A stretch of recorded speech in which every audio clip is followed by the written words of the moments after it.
Subscribe कीजिए संत श्री असंग Dev ji YouTube channel को और नए नए वीडियो सबसे पहले देखने के लिए बेल आइकन को दबाना ना भूलें।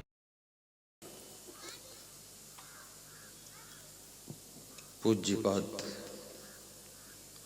प्रातः स्मरणीय परम वंदनीय सदगुरु कबीर साहिब की ऐसी मनोकंपा से पूज्य महान संत श्रद्धेय श्री करुणा साहब जी, श्रद्धेय संत श्री जीवन साहब जी की जीवित समाधि के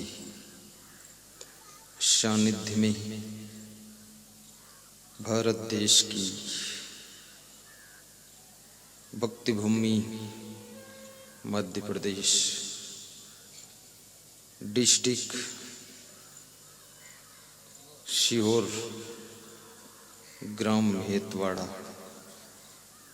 की पावन धरा पर सुखद सत्संग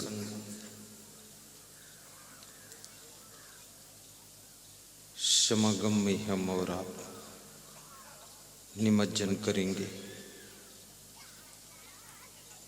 जीवन को कृतार्थ करेंगे। संसार को शांति का संदेश देने वाले समस्त संत महात्मा, धर्म की रक्षा करने वाले श्रोता बंधुओं, प्रेम और सेवा की मूर्ति माताओं बहनों तथा मेरी प्रिय आत्मन बच्चों, सदगुरु कबीर साहिब से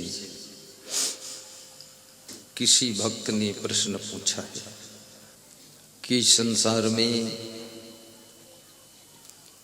जीवन कैसे जीना चाहिए।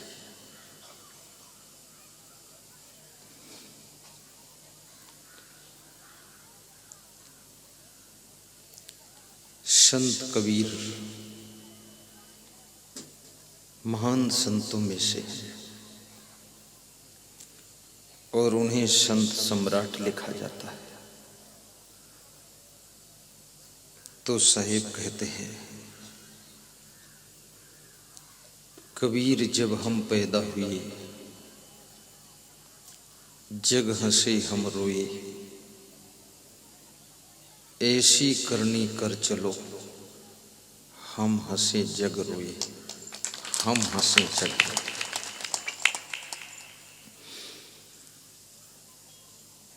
दो लाइनों में जीवन को छूने वाली बात कबीर साहब ने कह दिया है। जन्म और मृत्यु का बात कहा है। जब मनुष्य का जन्म होता है, लड़का जन्म ले या लड़की, लेकिन मनुष्य का बच्चा जन्म लेते ही रोना शुरू करता है। ये बालक क्यों रोता है, इसको क्या दुख है, ये रोता क्यों है। 9 महीने मां के गर्भ में रहता है, न रोता है, न खाता है, न चिल्लाता है। मां के गर्भ के अंदर जो सुविधा है वो सुविधा बाहर कहीं नहीं है, क्योंकि मां के गर्भ के अंदर मां का खाना ही शिशु का खाना है। मां की सांस उस बालक की सांस है। मां की खुशी उस बालक की खुशी है।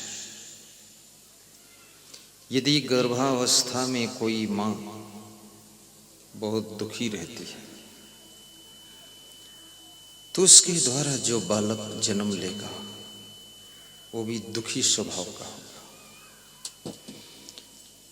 गर्भावस्था में जो मां बहुत गुस्सा करती है उसके द्वारा जन्म लेने वाला बालक भी क्रोधी स्वभाव का होगा। इसलिए मां को चाहिए कि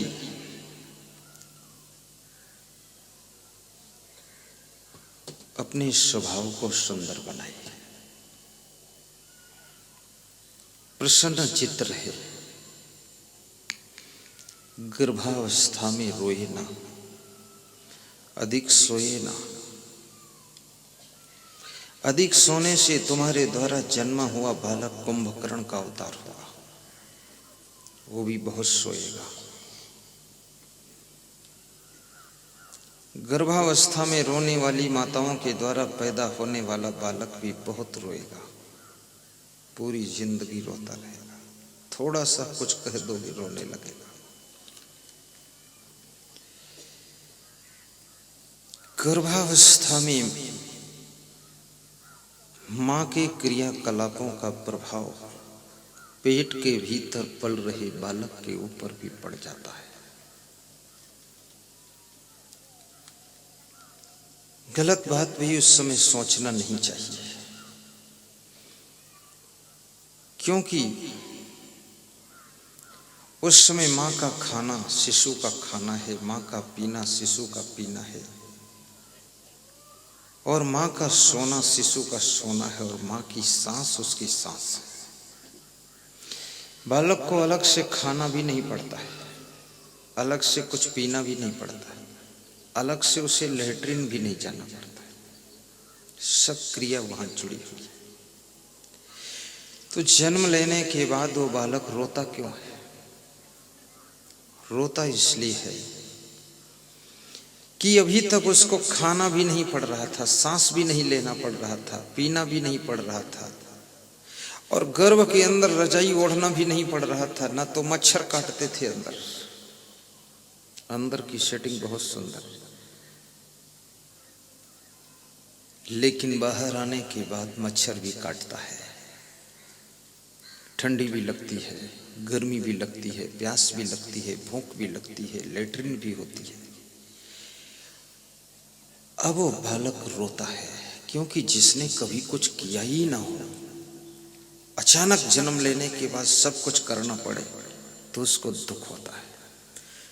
तो चिल्लाता है, कया कया कया कया, कहाँ हूँ कहाँ हूँ कहाँ हूँ। अब उसको कोई समझाने वाला नहीं, तो यह मेढ़तवाड़ा में है, मेढ़तवाड़ा में है, कौन समझाएगा उसको?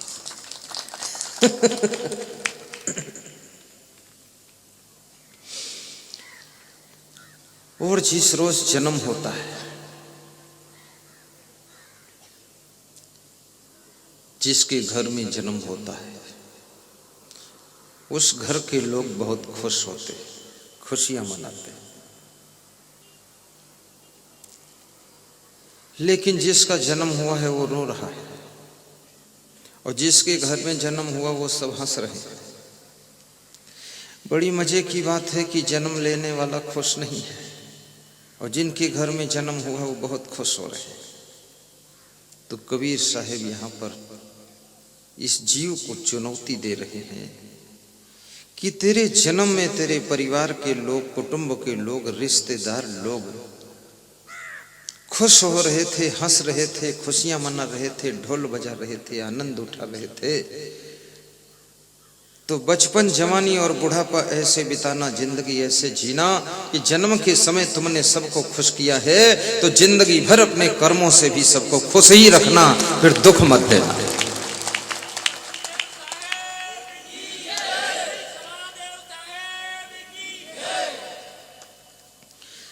क्योंकि तेरा जन्म हुआ उस समय तू कुछ भी नहीं कर पा रहा था, लेकिन फिर तेरे जन्म लेने से लोगों को खुशी थी। क्यों खुशी होती है? इसलिए खुशी होती है उस बालक के प्रति बड़ी आशा रहती है। माँ को भी आशा है बालक बड़ा होगा, घर की समस्याएं हल करेगा। पिताजी को भी आशा है बेटा बड़ा होगा, शिक्षा प्राप्त करेगा, धनवान बनेगा, अच्छा मकान बनाएगा। भाइयों को भी आशा है कि हमको भी सहारा देगा। रिश्तेदारों को भी आशा है तुम्हारे मामा नाना को भी आशा है कि मेरा भांजा मेरी भी ख्याल रखेगा। एक व्यक्ति से कितने लोग आशा लेकर के खुश हो रहे हैं और कितने लोग ऐसे हैं जो अपनी खुद की भी इच्छा पूरी नहीं कर पाते, दूसरों की आशा क्या पूरी करेंगे। और बालक बड़ा हुआ, धीरे धीरे जवान हुआ, स्कूल में पढ़ने गया, फेल हो गया, दारू पीने लग गया, जुआ खेलने लगा, पान सुपारी पुड़िया अफीम खाने लगा, ताश खेलने लगा, बेविचार करने लगा, चोरी करने लगा। माँ बाप बेहोश हो गए कि ये तो दुष्ट पैदा हो गया। मुझे नहीं पता था कि रावण पैदा हुआ, हम तो जानते थे राम पैदा हुए।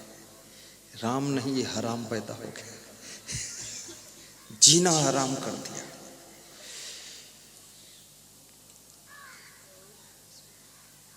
कितने माँ बाप जितना अपने पुत्र और पुत्री से दुखी हैं, उतना और दुनिया में किसी से दुखी ही नहीं।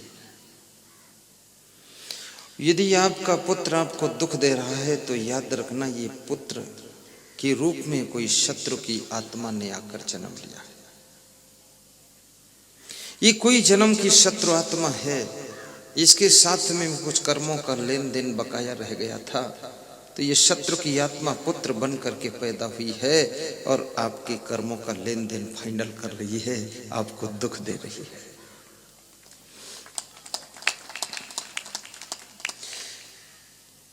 हर व्यक्ति के घर में पुत्र के रूप में पुत्र का जन्म नहीं होता है। कभी कभी पिता की आत्मा पुत्र के रूप में आकर जन्म लेती है। पिताजी मर गए, उसके 9 महीने बाद तुम्हारे पुत्र का जन्म होगा।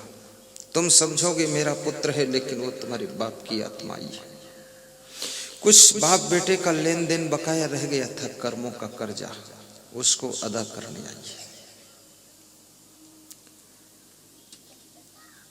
जब पिता की आत्मा पुत्र के रूप में तुम्हारे घर में जन्म लेगी तो याद रखना, वो बालक थोड़ा ही बड़ा होने पर तुमको आदेश देना शुरू करेगा।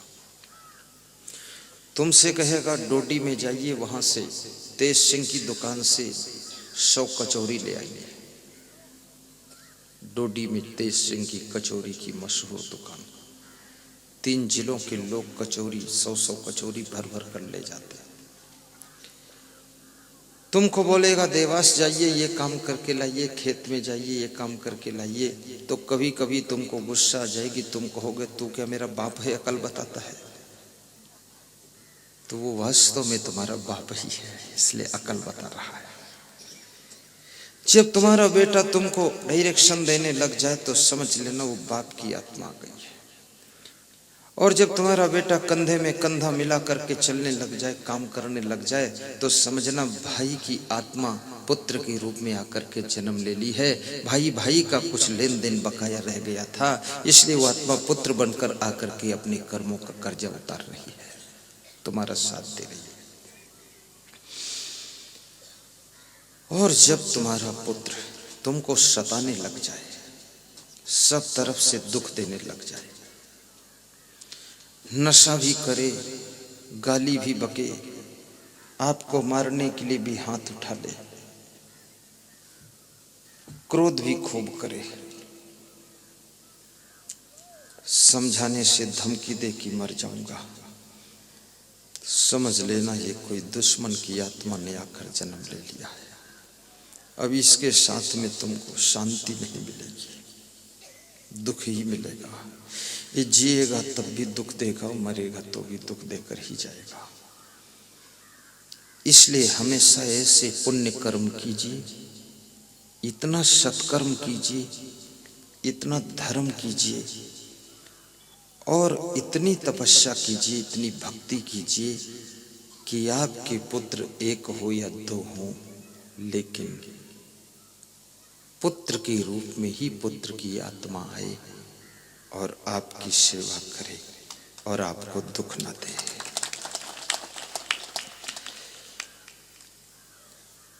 इसलिए कहते हैं कि मनुष्य को प्रवचन जरूर सुनना चाहिए। सत्संग, संगत का बड़ा प्रभाव होता है। सत्संग से पाप कटते हैं, पुण्य बढ़ते हैं, और सत्संग कराने से बहुत बड़ा धर्म होता है। कैसे धर्म होता है? जैसे इस मेढ़तवाड़ा की पावन धरा पर माना कि ये 3000 श्रोता बैठे सत्संग सुन रहे हैं, 3-4 हजार लोग। ये 4000 आदमियों को अच्छे विचार मिलेंगे, इनके स्वभाव अच्छे होंगे, सत्संग के प्रभाव से इनके कर्म अच्छे हो जाएंगे, तो इनके सबके घरों में शांति आएगी। वो शांति आने का पुण्य सत्संग कराने वाले मेढ़तवाड़ा के कार्यकर्ताओं को प्राप्त होगा। मनुष्य धन से सुख नहीं पा सकता है, धन से सामान पा सकता है। धन से मकान बना सकते हो, लेकिन मकान में शांति नहीं पा सकते हो। धन से बेड खरीद सकते हो, लेकिन धन से निश्चिंत नींद नहीं खरीद सकते हो। धन से भोजन खरीद सकते हो, लेकिन भूख नहीं खरीद सकते हो। और धन से कलम खरीद सकते हो, पर लिखने की कला नहीं खरीद सकते हो। धन से माइक खरीद सकते हो, पर बोलने की कला नहीं खरीद सकते हो। धन भी अधूरा है, जो बिना धन के मिलता है वो सत्संग से मिल जाता है।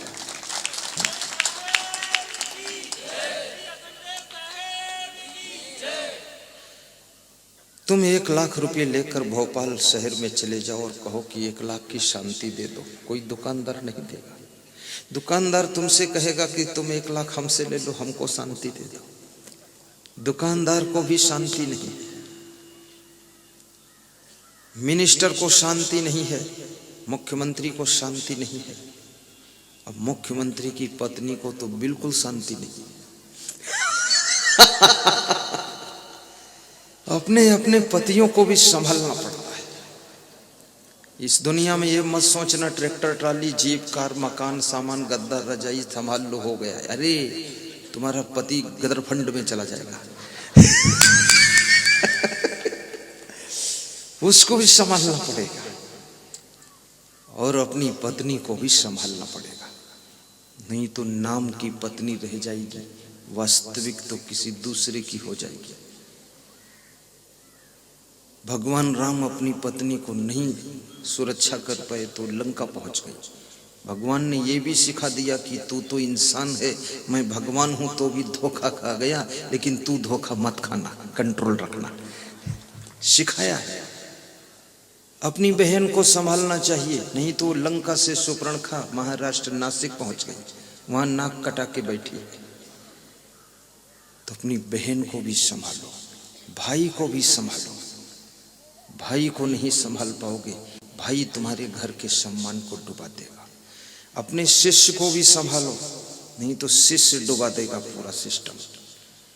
और गुरु को भी संभालो, कितने गुरु डूब गए। घर को संभालना, लेकिन घर वालों को भी संभालना।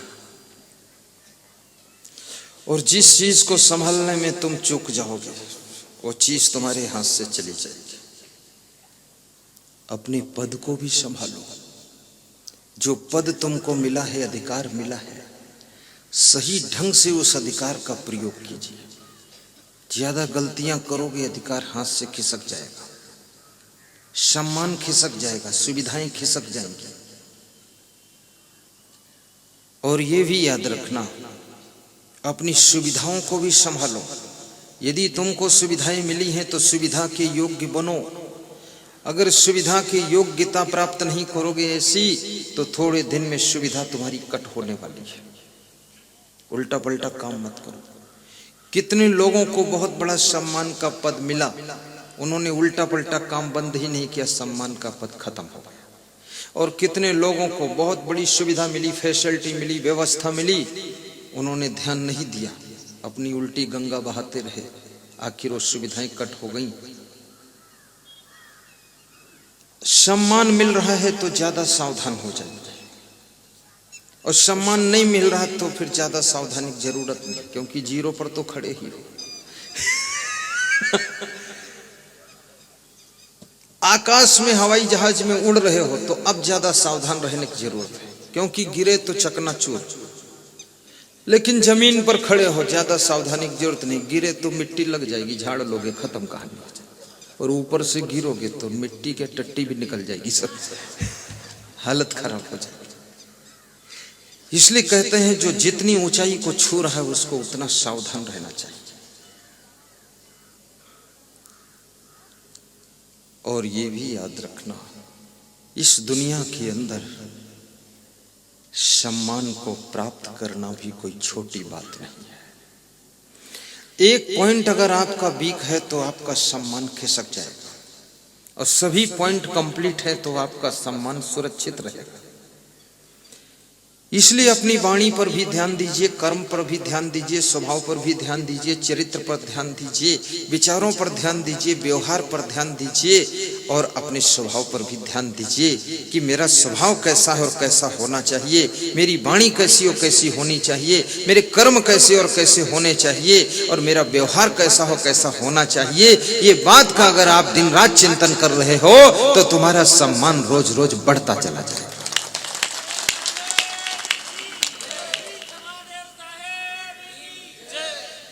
बड़ी मजे की बात है, एक साधारण आदमी चुनाव लड़ करके विधायक बन जाता है, और विधायक से मिनिस्टर बन जाता है, और मिनिस्टर के बाद चुनाव हार जाता है, और हार करके फिर जैसा का तैसा हो जाता है। ऐसा क्यों हुआ? इसकी ऐसी तैसी कैसे हो गई, इसकी ऐसी तैसी कैसे हुई इसकी जैसी तैसी हो गई, पहले जैसी थी वैसी हो गई, क्यों हो गई? इसके पीछे भी रीजन है। जब वो विधायक नहीं बना था तो सबके नाम पुकार कर बुलाता था कि आइए तेज सिंह, आइए भंवर सिंह। विधायक बन गया तो सबको भूलने लग गया, अहंकार। मिनिस्टर बन गया तो सबको मिलना ही बंद कर दिया। तुम उसके यहां मिलने जाओ तो पीछे के रास्ते से निकल गया, उसके चपरासी बोल रहे हो तो चले गए ही नहीं। अब तुम बेवकूफ बने खड़े हो, तो तुमने भी सोच लिया 5 साल हम बेवकूफ, और चुनाव आएगा तब तुम बेवकूफ, पता चलेगा। जो स्वभाव उसका, जो आचरण, जो व्यवहार, जो मधुरता, जो निष्ठा विधायक बनाती है, अगर वो निष्ठा मंत्री बनने के बाद भी बनी रहे तो उसको हराने वाला कोई नहीं। लेकिन प्रभुता पाए काहि मद नहीं, ये तो कोई भगवान का रूप होगा, महान ज्ञानी। वो पद पा करके उसको मद नहीं आएगा, धन पाकर घमंड नहीं आएगा, कार में चलेगा पर अहंकार नहीं आएगा, नम्रता, सरलता। और याद रखना, भगवान में तो यही सब गुण है, और है क्या? भगवान के पास है क्या बताओ? कृष्ण भगवान गांव में चराते थे, नंद बाबा के यहाँ गांव में झोपड़ी में रहते थे, लेकिन भगवान क्यों माना गया? विभिन्न गुणों का गुलदस्ता उनका जीवन था, इसलिए उनको भगवान माना गया है। उनमें सरलता भी थी, नम्रता भी थी। इतने योग्य होते हुए गांव में चराने में संकोच नहीं किया है। आदमी थोड़ा सा कुछ हो जाता है तो वो तो गांव में चराना तो अलग है, गाय को छूने में संकोच करता है, झाड़ू लगाने में संकोच करता है। ये आपके देश के जो प्रधानमंत्री हैं, ये आरएसएस के कार्यालयों में झाड़ू लगाया करते थे, और बहुत अच्छा झाड़ू लगाते थे। ये लाल कृष्ण आडवाणी की गाड़ी चलाया करते थे, ड्राइवर थे उनके, और गाड़ी का कीचड़ धोया करते थे। एक बार गाड़ी बहुत गंदी हो गई, धोकर साफ करके लगाया, आडवाणी भाषण करके आए तो बोले क्या गाड़ी दूसरी ही? बोले नहीं महोदय वही है, धोकर लाया। बोले स्नान? बोले कर चुके। बोले नाश्ता? बोले हो चुका, आपके लिए भी ले आया। तो आडवाणी ने कहा इतना सिंसियर मैन, इंटेलिजेंस, इसको तो पॉलिटिक्स में लाना चाहिए, ड्राइवर है। जिसको अच्छी तरह गाड़ी चलाना आता है, आज वो गाड़ी चलाने के बजाय देश चलाने लगा है। क्या बात है! कोई कल्पना नहीं कर सकता था। लोग कहते थे राजा महाराजे ही चला सकते हैं। आज इतना साधारण गरीब आदमी का बच्चा कहां पहुंच गया। लेकिन ये तब तक ही ऊंचाई पर रहेगा जब तक उसके अहंकार और प्रमाद नहीं आएगा। और जिस दिन उसके ऊपर अहंकार का प्रभाव आ गया, प्रमाद का प्रभाव आ गया, ऊंचे से नीचे वो भी खिसक के आ जाएगा। याद रखना, आदमी को कोई नीचे नहीं गिराता है। आदमी को नीचे गिराने वाला आदमी का ही अहंकार होता है, वो नीचे गिरा देता है। आदमी को कोई दूसरा आदमी ऊपर नहीं उठाता है। आदमी के भीतर छुपी हुई नम्रता, सरलता, सभ्यता, शालीनता, ये आदमी को ऊपर उठाते हैं और उसका अभिमान उसको नीचे गिरा देता है।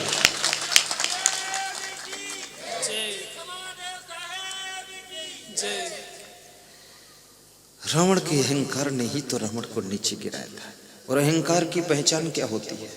जो किसी की बात सुने ना, किसी की बात माने ना, किसी की बात समझे ना, तो समझ लो ये घमंड का रूप है। कुंभकर्ण ने रावण को समझाया तो रावण ने कुंभकर्ण को डांटा, ए कुंभकर्ण, तू क्या बोल रहा है? तू भी हमको प्रवचन सुनाने आया है? विभीषण ने समझाया तो उसको लात मार दिया। मंदोदरी ने समझाया तो मंदोदरी को डांट दिया कि चुप, मैं रावण हूं। तो मंदोदरी ने कहा, मैं कब कह रही हूं कि तुम राम हो? रावण हो इसीलिए तो समझाना पड़ रहा। राम होते तो क्यों समझाना पड़ता? मेघनाद ने भी समझाया तो भी नहीं समझा। जब आदमी किसी के समझाने से समझने की कोशिश न करे तो समझ लेना उसके अंदर रावण जैसे अहंकार का जन्म हो रहा है। अब ये अहंकार ही उसको मारेगा, मरवाएगा, पतन करेगा। और अभिमान जब आता है ना, सबसे पहले उसकी संपत्ति का विनाश होता है, उसके सम्मान का विनाश होता है, उसकी फैमिली का विनाश होता है, उसके बाद उसका खुद का विनाश हो जाता है। अभिमान उसके देखते देखते उसका सर्वस्व नाश करता है। सर्वमेवाभिमानः, शास्त्र कहते हैं अभिमान सब कुछ विनाश करने वाला होता है। इसलिए याद रखना, बड़ा से बड़ा पद मिले, कितना धन मिले, कितनी अच्छी गाड़ी मिले, पर आपकी सरलता, नम्रता, सौम्यता वही बनी रहेगी तो आप और आगे बढ़ते चले जाओगे।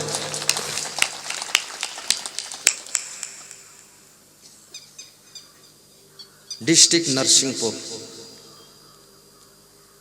तहसील गाडरवाड़ा, रमेश चौधरी भक्त जी के यहाँ हम गए तो गेट पर हाथ जोड़कर खड़े थे। तो हमारे साथ 2-4 ब्राह्मण भी गए थे, उनको भी तिलक लगाया, माला पहनाया। कुछ भक्तगण गए थे, उनको भी तिलक लगाया, सबको हाथ जोड़ा। तो हमने कहा, रमेश चौधरी, आप में बहुत नम्रता है, आपकी संपन्नता क्या क्या है? तो बोले, भैया बताएंगे। तो भैया ये मैंने भैया से पूछा, उनके बेटे से। तो बेटे ने कहा 250 गाड़ियां हैं अपने पास। 250 गाड़ी का मालिक जो है हाथ जोड़कर सबको तिलक लगा रहा, पैर छू रहा है। और जिनके पास एक भी मोटरसाइकिल हो तो तुम्हारी खोपड़ी पर चढ़ाकर निकल जाएगी, इतना अहंकार है। इतने जोर एक्सीलेटर खींचते हैं उस जिसमें धुआं निकलता वो भी शायद पाइप फट न जाए। भड़ भड़ भड़ भड़, ये अभिमान ही तो है। शांति से क्यों नहीं चलते? गाड़ी भी चलाइए तो विवेक पूर्वक चलाइए। ये भी सोचिए, ज्यादा स्पीड में कोई जानवर आ गया, कोई दूसरी गाड़ी अचानक आ गई, हम लड़ गए, मर गए तो घर वालों का क्या होगा, गाड़ी का क्या होगा, हमारी फैमिली का क्या होगा, या कोई दूसरा मर गया तो उसकी फैमिली का क्या होगा, और केस मुकदमा चलेगी, पुलिस आएगी तो क्या होगा, कोर्ट में जाएंगे तो क्या? कम से कम इतना तर्क तो कर लो।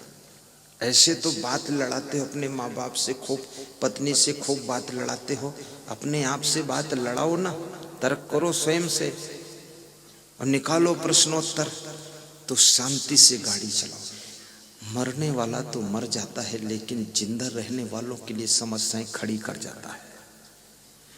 इसलिए जन्म लिए हो, तुम्हारे साथ में बहुत से काम जुड़े हुए हैं, बहुत सी व्यवस्थाएं जुड़ी हैं, योजनाएं जुड़ी हैं, प्लानिंगें जुड़ी हैं, बहुत से लोगों की जिंदगानियां जुड़ी हैं, तुम्हारी पत्नी जुड़ी है, माँ जुड़ी है, बाप जुड़ा है, बेटा जुड़ा, भाई जुड़ा, तुम्हारे साथ में न जाने कितने कर्मचारी व्यापारी सब जुड़े हुए हैं, उनकी जिंदगी सब डिस्टर्ब हो जाएगी।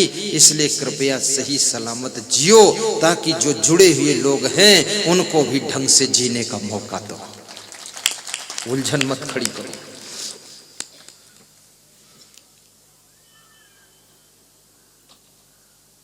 साहिब बंदगी बोलो, साहिब थोड़ा मुस्करा भी दो। जैसे कोई बच्चा होता है ना, तो उसके माँ बाप कहते हैं मुस्कुराओ बेटा मुस्कुराओ, तो थोड़ा खींच निकाल देता है। ऐसे में भी तुमसे कहता हूँ मुस्कुरा दो, तो तुम मुस्कुरा देते हो, बिल्कुल सलोने बालक जैसे हो आप।